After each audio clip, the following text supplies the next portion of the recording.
السلام عليكم ورحمة الله تعالى وبركاته. قبل ما نبداو، إلا كنتي أول مرة كتشوف هذا النوع ديال المحتوى ما تبخلش علينا بلايك واشتراك، راه غير بهذا الدعم البسيط نقدروا نقدموا لك معلومات دقيقة ومحتوى أقوى في مجال العقار. دابا ندوزو للموضوع. في المغرب قطاع العقار كيدوز في مرحلة خاصة بزاف، وكل المؤشرات كيعطيو أن 2026 غتكون سنة مفصلية، خصوصا مع الاستعداد لكأس إفريقيا 2025 وكأس العالم 2030. اليوم الاستثمار العقاري ما بقاش مجرد شراء شقة ولا دار، ولكن ولا استثمار في مدن كتغير جلدها وبنايات تحتية كتكبر بسرعة خيالية. وغادي نهضروا دابا على 5 مدن مغربية المتوقع يديروا طفرة كبيرة، وغادي نقارنهم ببعضياتهم باش نعرفوا فين كاينه الفرصة الحقيقية. نبداو بطنجة اللي ولات رسميا بوابة إفريقيا. طنجة ما بقاتش غير مدينة ساحلية، ولات قطب صناعي عالمي بفضل ميناء طنجة المتوسط ومشاريع اللوجستيك. المدينة كتستافد بزاف من الاشغال اللي كتوجد للمونديال: توسعة ملعب ابن بطوطة، الكورنيش والطرق الجديدة. المنطقة ديال مالاباطا في طنجة فيها سعر المتر مربع كيوصل ل 15,000 درهم وأكثر، والإيجار السياحي فيها ما كيوقفش، وهذا الشيء كيخلي العائد السنوي يوصل حتى ل 9%. والمنطقة ديال طنجة البالية وحدود الملعب كتعيش إعادة هيكلة كاملة، وهذا الشيء كيعني واحد الارتفاع اللي ممكن يوصل ل 20% في القيمة خلال عامين المقبلين إن شاء الله. مقارنة مع المدن الأخرى، طنجة هي الأكثر جاذبية للمستثمر اللي باغي الربح السريع والنمو السريع في الثمن، خصوصا من بعد الانفجار اللي وقع في الصناعة واللوجستيك. ندوزو للدار البيضاء اللي كتظل القلب الاقتصادي ديال المغرب. كازا صراحة ما كتشوفش النعاس، المشاريع ديالها مستمرة: ترام، سي اف سي، الباسواي، والتوسعات في كل الاتجاهات. هاد المدينة ماشي ديال المضاربة السريعة، ولكن ديال الاستثمار الآمن. أنفا والمدينة المالية فيهم أعلى الأسعار في المغرب، فوق 25,000 درهم للمتر مربع، ولكن بالمقابل كيعطيو واحد الأمان في القيمة وإعادة البيع. دار بوعزة وبوسكورة كيختاروهم الناس اللي باغيين الهدوء والجودة، والثمن كيتراوح بين 11 و 15 ألف درهم للمتر مربع. مقارنة مع طنجة، كازا الربح فيها أقل في الإيجار، ولكن الاستقرار فيها أعلى بزاف، لأنها كتجمع الشركات الكبرى والطبقة المتوسطة اللي الطلب عندها ثابت. مراكش قصة أخرى، هذه مدينة كتعيش دائما في العالمية، السياحة عندها ما كتساليش، و2026 غتكون كيف ما العادة قوية بزاف، خصوصا مع مشروع تمديد تي جي في حتى لمراكش وتوسعة مطار المنارة.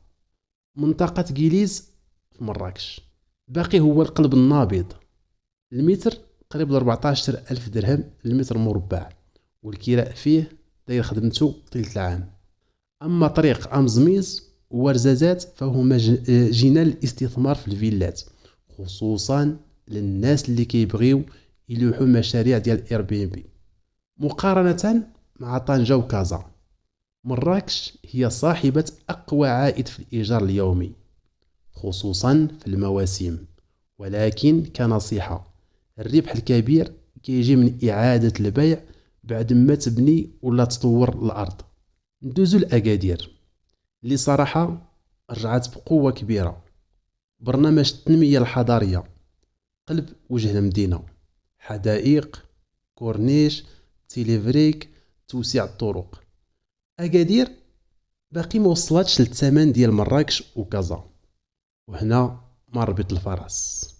الأسعار مازال معقولة، ما بين 10,000 درهم و 14,000 درهم للمتر مربع في المناطق الراقية بحال فونتي وصونابا، ولكن الإمكانية ديال الارتفاع كبيرة بزاف. ومع الخط السككي اللي غادي يربط مستقبلا أكادير غتولي منافس مباشر لمراكش في السياحة والاستثمار. مقارنة مع مراكش، أكادير أرخص ولكن الربح السريع فيها محدود شوية مقارنة بطنجة، ومع ذلك عندها واحد الاستقرار اللي كيعجب المستثمر اللي باغي يلعبها بالعقل. أما المفاجأة الحقيقية فهي الناظور. بزاف ديال الناس مازالين ممستوعبينش حجم المشاريع اللي كدير الدولة في الناظور.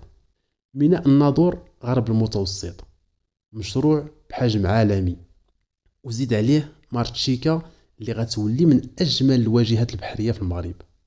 هاد المشاريع غيخلقوا آلاف فرص شغل وغيجيبوا استثمارات ضخمة، وهذا الشيء غيعطي ضغط كبير على العقار.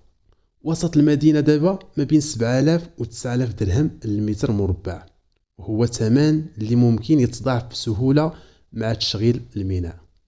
أما المشاريع المطلة على البحيرة فهادوك استثمار العمر، حيث المساحات المطلة على الماء دائما عندها قيمة خاصة مقارنة مع باقي المدن. الناظور هي صاحبة أكبر نسبة نمو متوقعة في الثمن، يعني اللي غيدخل دابا غيدخل بثمن منخفض وغيخرج بربح كبير. وبما أننا درنا المقارنة نقدر نقولوا طنجة هي أسرع نمو في الثمن وأكبر عائد سنوي، والدار البيضاء الاستثمار الأكثر أمانا واستقرار. وبالنسبة لمراكش الربح الكبير في الإيجار خصوصا الفيلات. أما أكادير الأسعار مازال معقولة وفرصة للربح في المستقبل، والناظور أكبر مفاجأة وأعلى نسبة نمو مستقبلية في المغرب. وقبل ما نختم لازم نقول 3 نصائح ذهبية لأي واحد باغي يستثمر في العقار في المغرب. أولا، استفد من الدعم اللي درت الدولة السكن، لأنه كينشط البيع والشراء وكيخلي السوق يتحرك. ثانيا، راه أي عقار قريب للترام تي جي في محطة طرقية كيرتفع ثمنه بسرعة مضاعفة، هذه قاعدة ثابتة. ثالثا، التحفيظ. وثيقة الملكية هي السلاح ديالك، وما تتعاملش غير مع موثق معتمد باش تحمي راسك من أي مشاكل قانونية. وغير باش نختم، المغرب دابا في مرحلة ذهبية، واللي غيدخل السوق في هذه السنين القليلة غيكون من الرابحين الكبار. إلى عجبك هذا التحليل دعمنا بلايك وتعليق، ومرحبا بأي سؤال آخر في العقار. والسلام عليكم ورحمة الله تعالى وبركاته.